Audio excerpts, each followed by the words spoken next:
a luva tem talco dentro, para a gente não suar. E me desculpa a semana passada que eu orei com vocês, a pastora, sem estar de luva. Nos perdoe. Mas a gente já corrigiu isso, tá bom? Que eu sei que existe uma pandemia, a gente tem que zelar pela vida de vocês e pela nossa também. Malaquias capítulo 3. É o livro, o último livro do Velho Testamento. A Bíblia ela é dividida. Velho Testamento, antes de Jesus. Novo Testamento, depois que Jesus nasceu. Olha o que diz o livro de Malaquias. Veja, hoje eu estou fazendo uma reunião para vitória na vida financeira. Para você prosperar e a sua vida mudar. Então veja o que Deus instituiu. Malaquias, capítulo 3, versículo 8. Ouça a palavra que ela vai trazer fé no seu coração. Veja bem. Malaquias 3, 8. Roubará o homem a Deus? Uma pergunta. Roubará o homem a Deus? Deus está perguntando. O homem me rouba? Veja que o profeta Malaquias é o último livro do Velho Testamento. E ele está trazendo um alerta para o povo de Israel, o povo hebreu, o povo de Deus, que foi aberto para nós a salvação depois que Jesus veio. O homem pode roubar a Deus? Deus está fazendo uma pergunta. Aí, o próprio Deus responde: todavia, vós me roubais e dizeis, em que te roubamos? O povo daquela época, o povo hebreu, o povo de Israel, Deus instituiu algo para o povo fazer, mas o povo não estava fazendo. E o povo ainda perguntava: Senhor, o Senhor está falando, fazendo uma pergunta, se o homem roubará a Deus? E o povo mesmo fala: em que te roubamos? Em que nós estamos te roubando? Qual é o roubo, Senhor, que nós estamos procedendo contra ti? E aí o próprio Deus vai responder aqui, ó, no versículo 8, finalzinho: nos dízimos e nas ofertas alçadas. O povo plantava suas sementes no campo. Deus fazia a terra prosperar. Deus faz, porque até hoje ele faz. Deus dava a chuva. Deus dava o sol, o clima bom. E a terra fecundava. E tudo que Israel plantava, trigo, o vinho, prosperava. Tudo prosperava. Só que na hora do povo separar os dízimos, que era a primeira parte da colheita, o dízimo do gado, que eram os primeiros animais, os primogênitos, e ofertar para a casa de Deus, para que a casa de Deus tivesse mantimento, tivesse provisão, o povo não estava fazendo isso. E aí Deus faz uma pergunta: roubará o homem a Deus? Então o povo estava plantando, colhendo, comendo, bebendo, os animais dando cria, procriando, mas eles não traziam o dízimo, ou seja, eles não estavam obedecendo o que Deus instituiu. O dízimo é uma instituição criada por Deus, não é por mim, não é pela igreja católica, não é pela igreja evangélica, não é pela religião. Quem instituiu foi Deus. E eu, como pastor, como servo de Deus, simples que sou, assim eu me vejo, eu tenho uma obrigação de explicar para você o que você tem que fazer para a sua vida prosperar. Porque se eu não te ensino isso, Deus me cobra. Eu conheci Jesus em 1999. Eu tinha 26 anos. E a minha esposa tinha 22. Eu sou 4 anos mais velho que a pastora. No ano 2000, nós tomamos uma posição de nunca mais ver a nossa vida amarrada. A gente vinha para a igreja no começo, mas a gente tinha dificuldade de prosperar. As contas da nossa casa eram todas atrasadas.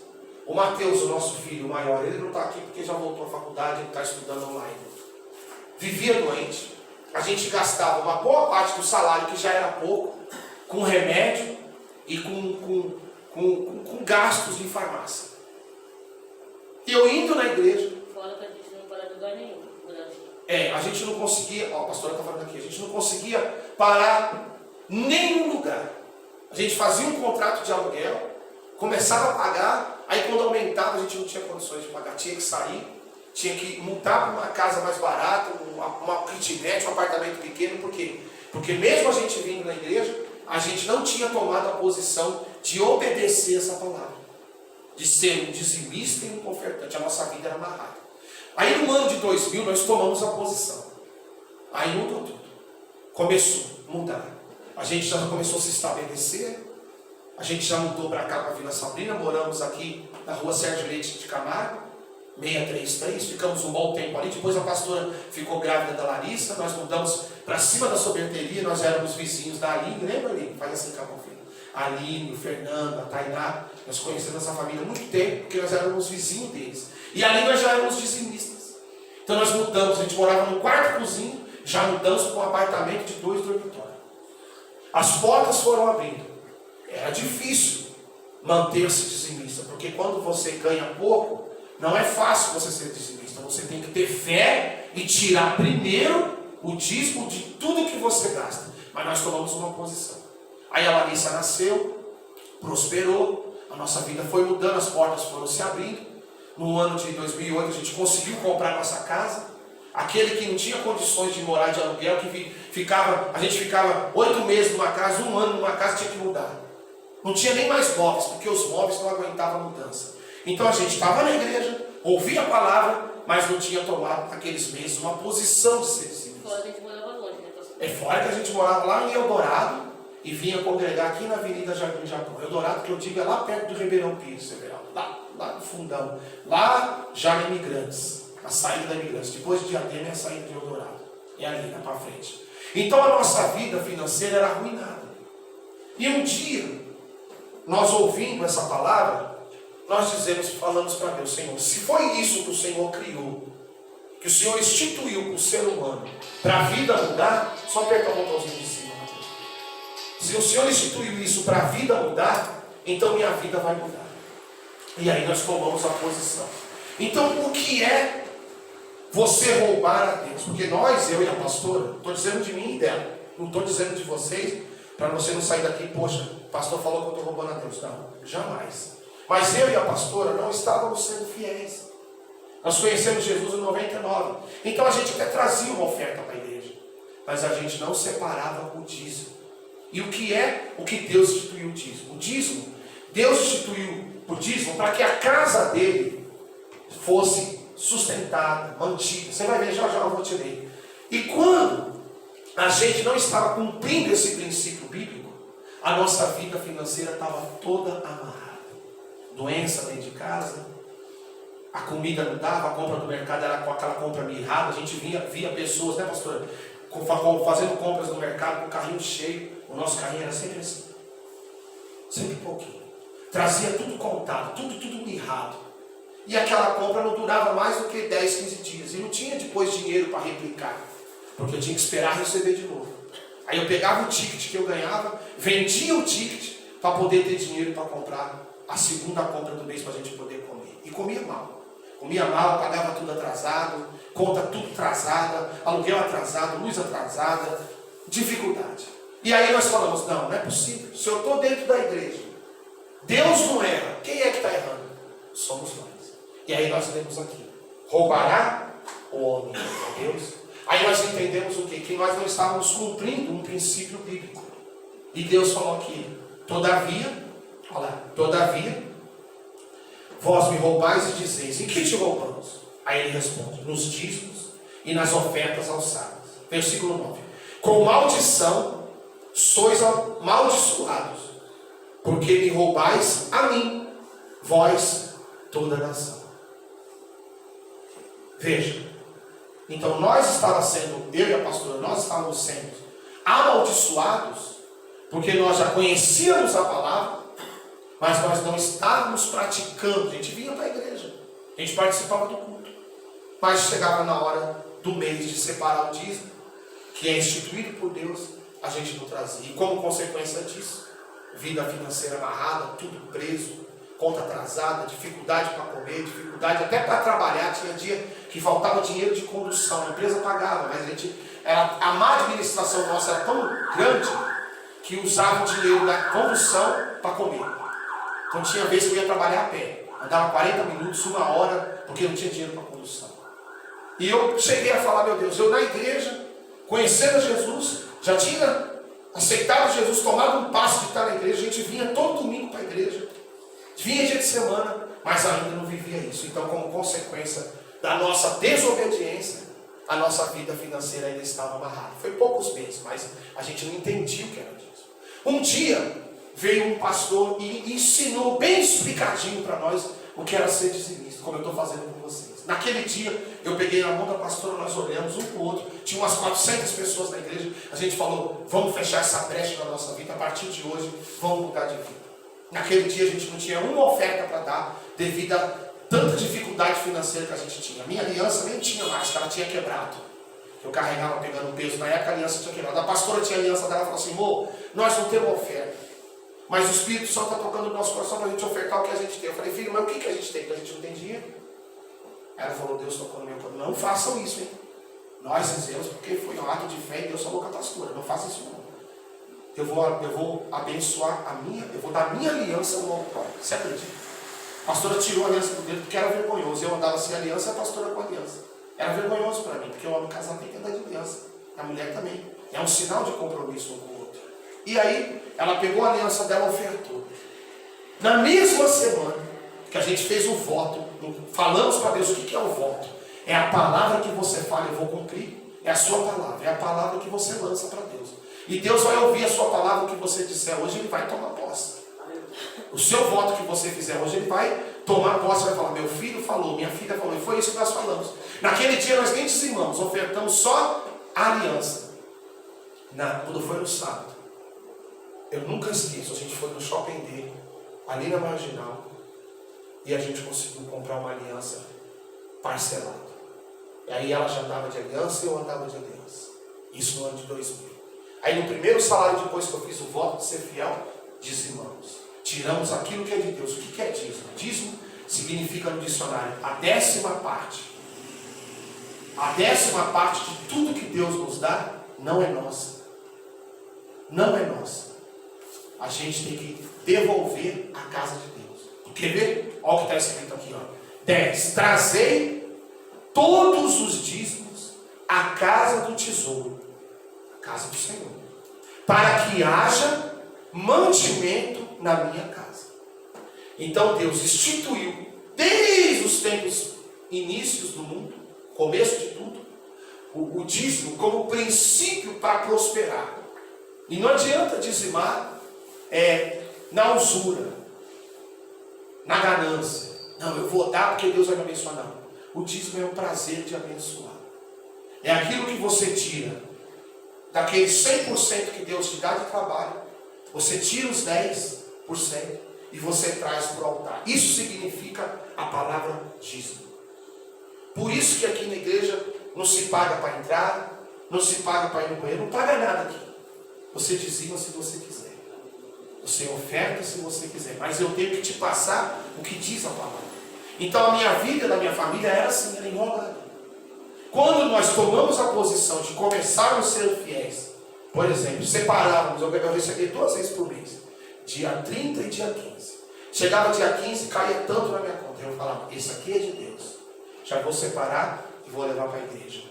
Porque foi o que Deus instituiu para a igreja ser mantida.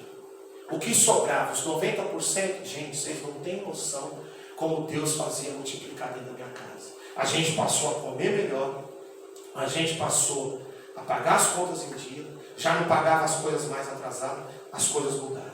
Aí chegava o dia 30, era o pagamento maior, fazia a mesma coisa. Caía na conta, separava os 10%, isso aqui não é meu, isso aqui é de Deus. Antes de tudo, dízimo, a palavra dízimo também, ela é falada como primícia. Primícia significa aquilo que eu tiro em primeiro lugar, não para mim, para Deus. Deus nos dá 100%, mas o que Ele pede para nós não é tudo. Deus não quer o meu salário todo, nem o seu. Não, Deus não quer. Ele quer toda a sua vida. Aleluia. E toda a minha vida. Ele quer que você se entregue para Ele totalmente. Mas a instituição financeira que Deus instituiu é a 10ª parte de tudo que Ele nos dá. Veja que Deus falou para o povo. Vocês me roubam nos dízimos e nas ofertas aos santos. Ou seja, Deus quis dizer, eu prospero vocês, eu dou trabalho e vocês não me reconhecem. Vocês não trazem para minha casa a primeira parte de tudo que eu dou para vocês. Porque o dízimo não é a gente pegar o salário, pagar tudo primeiro, aí depois o que sobra dá para Deus. Não, porque Deus não merece sobra. Deus merece a primeira parte. O que Ele pede não é a sobra. O que Ele pede é a primeira parte. E quando eu consagro a primeira parte para Deus, as outras partes que ficam na minha mão, Deus multiplica de um jeito tão sobrenatural que você vai ver a sua vida financeira todinha que é enrolada. Se ela está enrolada, ela vai desenrolar e você vai saber que é Deus que está fazendo isso.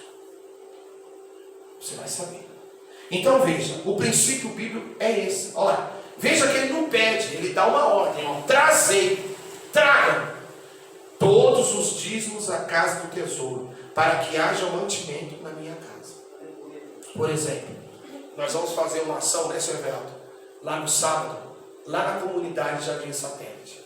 Então nós vamos levar a palavra de Deus para aquelas famílias tão carentes que a gente está fazendo um trabalho lá. A missionária Sandra, o projeto Mãos Solidárias, que eu peço para vocês, quem pode trazer um alimento, trazer roupa. Então já chegou bastante roupa aqui. O Sr. Everaldo virá aqui no sábado e nós vamos enviar para lá aquelas cadeiras que estão ali, para poder pôr as pessoas sentadas. Não são muitas, tem 38 cadeiras ali brancas. Mas como que a gente faz um trabalho desse? Tem que ter o recurso. Como que a gente evangeliza? Nós encomendamos 150 pãezinhos, nós encomendamos 3 quilos de mortadela. A missionária Sandra encomendou lá 150 suquinhos de 200 ml. Por quê? Porque aquelas pessoas, vai terminar o culto, muitos não têm nem o que comer. Imagine a pessoa ficar 2 horas, 1h30 no culto, chega na casa dela, não tem nem o que comer. Então, esse recurso que vem para essas coisas, para o aluguel da igreja, as despesas, para a obra de Deus ser feita. O Sr. Everaldo, por exemplo, ele está aqui, eu vou falar, porque eu falei com ele. Sr. Everaldo, quanto que fica para levar as cadeiras da pastora? Não vou te cobrar nada não. Me ajuda só na gasolina. Foi ou não foi, Sr. Everaldo? Ele não cobrou nada. Então, esse recurso, da onde vem? Vem dos dízimos. O dinheiro que eu vou pôr gasolina no carro do Sr. Everaldo para ajudá-lo, é da gasolina. Ajudá-lo não, quem está ajudando a gente é ele. Porque ele podia cobrar o frete. Podia falar, não, pastor, é 200 o frete. Amém.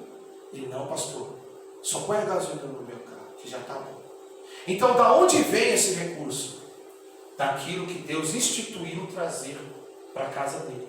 O dízimo e a oferta. Através do dízimo e a oferta a gente consegue pôr gasolina no carro, a gente consegue chegar na comunidade, a gente consegue levar os instrumentos para lá, a gente consegue fazer o culto, a gente consegue comprar 150 pãezinhos, a gente consegue comprar 3 quilos de mortadela, e todo mundo ajudando.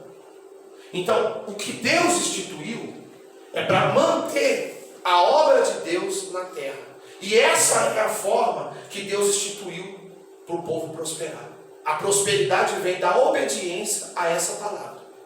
Por isso que ele fala aqui, eu vou repetir o 10, trazei todos os dízimos à casa do tesouro, à casa de Deus, para que haja mantimento na minha casa, e depois fazei prova de mim. Deus manda a gente fazer prova.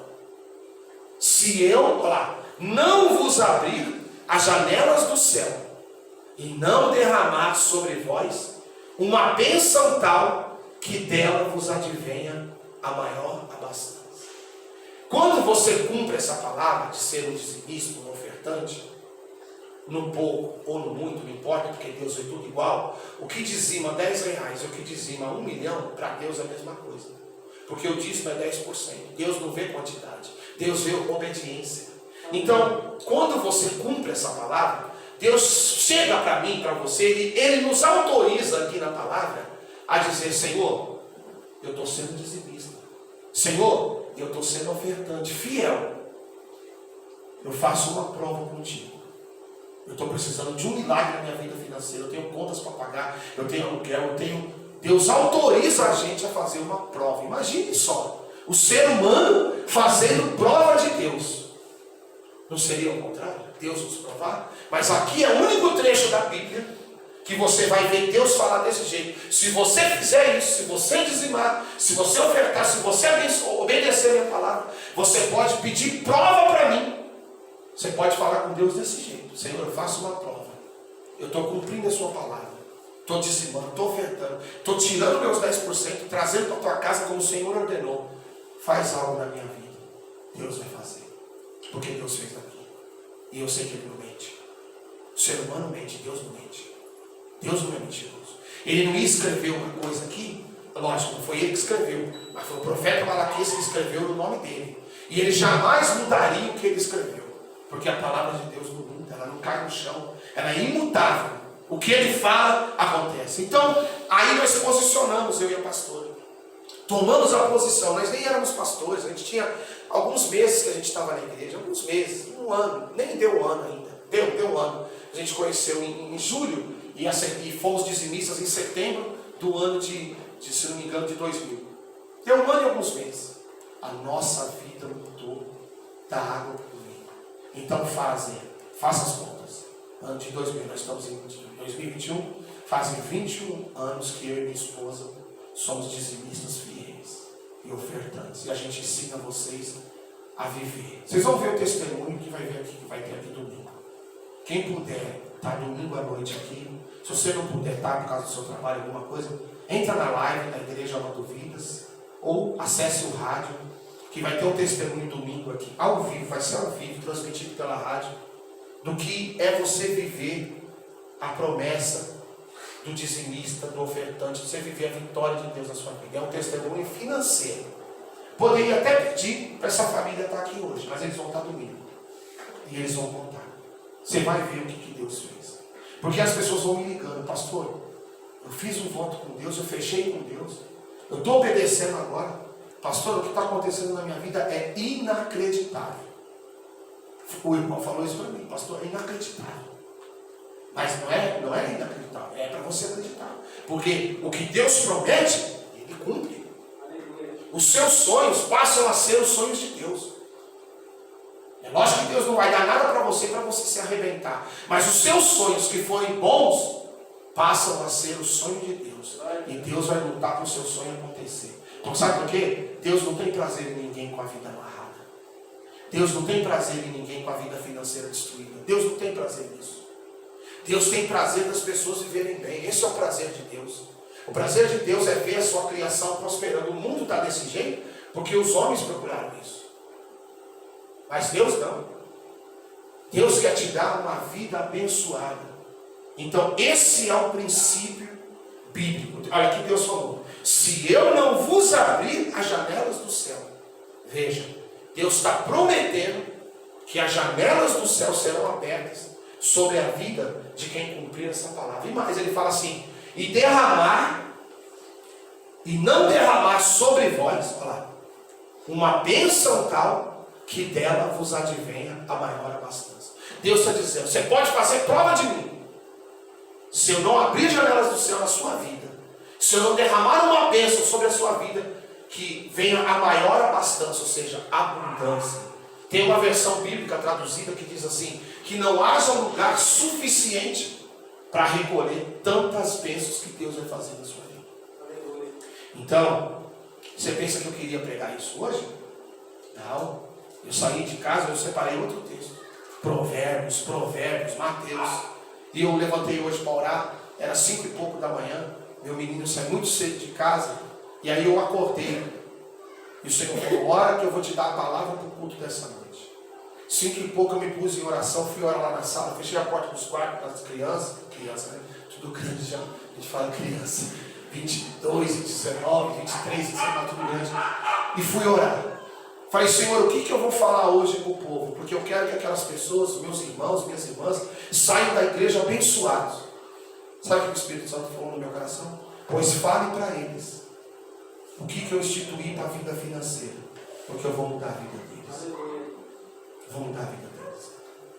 Hoje, um atleta lá de Santa Catarina me mandou mensagem: pastor, Deus tocou no meu coração para a gente dizimar na igreja.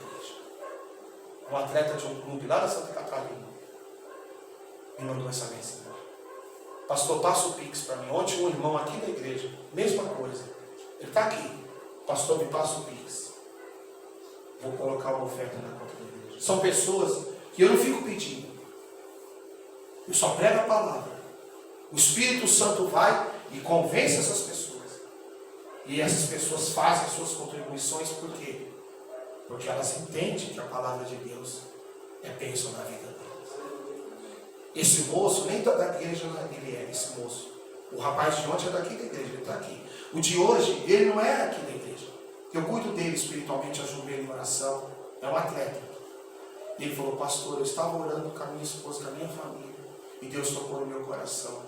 Quero ajudar. E não é na verdade ajudar. Na verdade é honrar a palavra.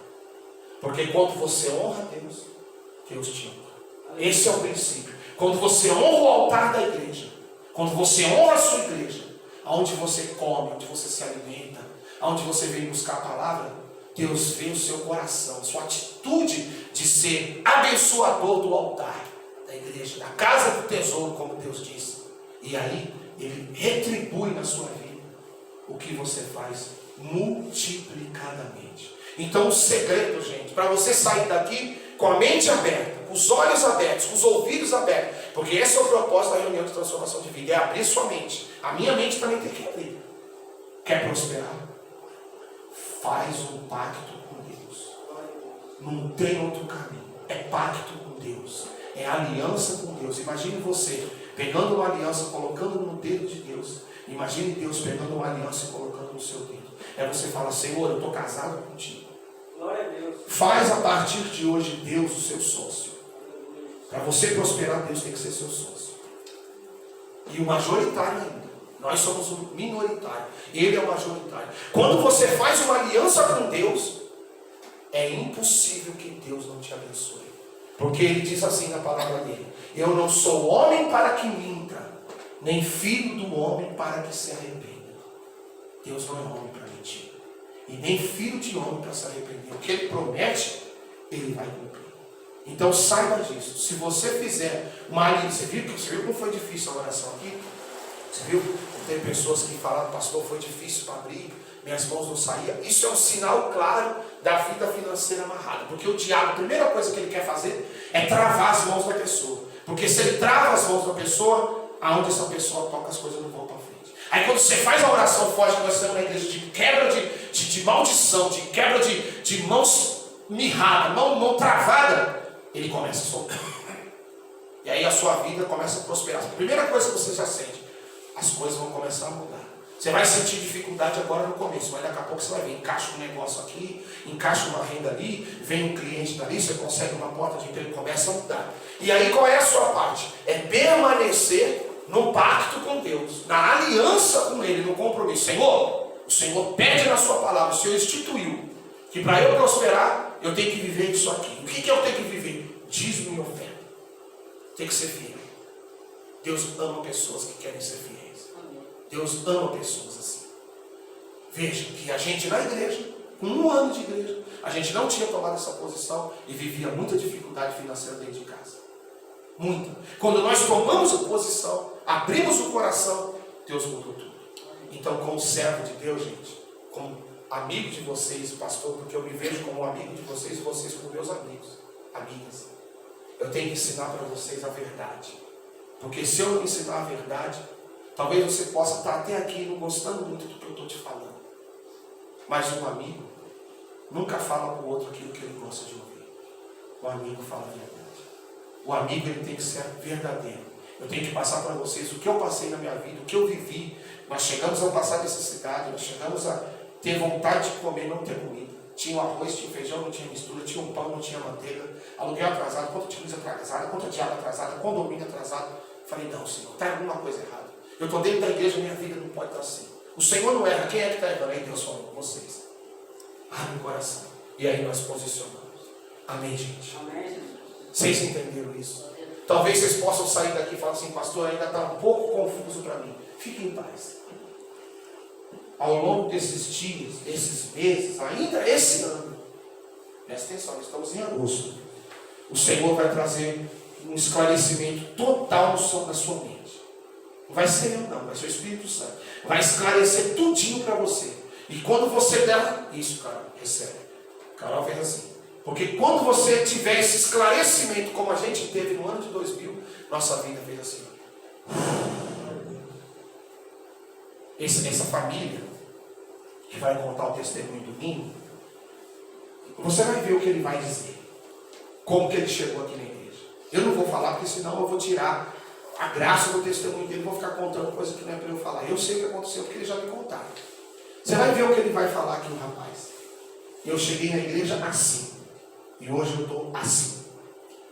E a glória não é da igreja, a glória é de Deus. A glória não é da placa, a glória é de Deus.